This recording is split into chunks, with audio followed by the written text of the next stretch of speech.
Dyma Francesca ydw I a croeso I Bwrdd Twristiaeth Hansh.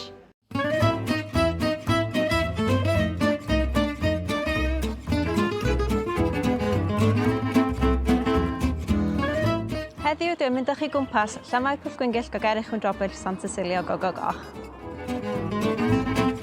Mae yna 58 characters a 18 o syllables sydd yn neud o'r enw hiraf yn Ewrop ac a ail enw hiraf yn y byd.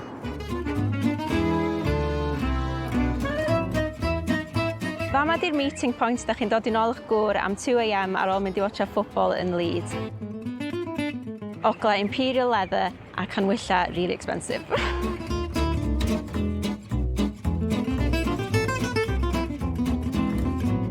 Hwn di'r trydydd landmark gorau ar ôl y Sea Zoo a Tŵr Marquis yn Llanfair Pwll.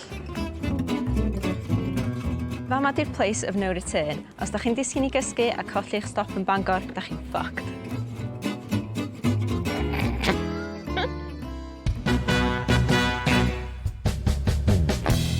Llanfair pwllgwyngyll gogery drobwll tysilio gogo goch oedd enw EP cyntaf Super Furry Animals, ond nawn ni jyst gael fo'n Llanfair, da ni'n efo trwy dydd.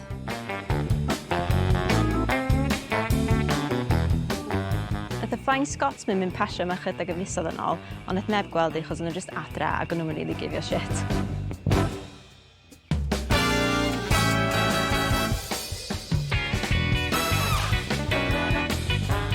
Rhai o celebrities Llanfair Pwll di Naomi Watts sydd yn actio a Taron Egerton.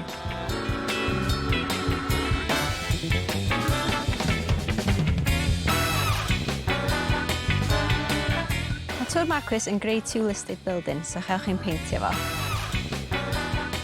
Henry William Paget oedd y boi ar top y polyn, ddim rhyw boi arall enw Marcus. Wel dyna chi, Llanfair pwllgwyngyll gogery drobwll tysilio gogo goch. Enw hir, but it is what it is. Likewch, subscribiwch a rhannu.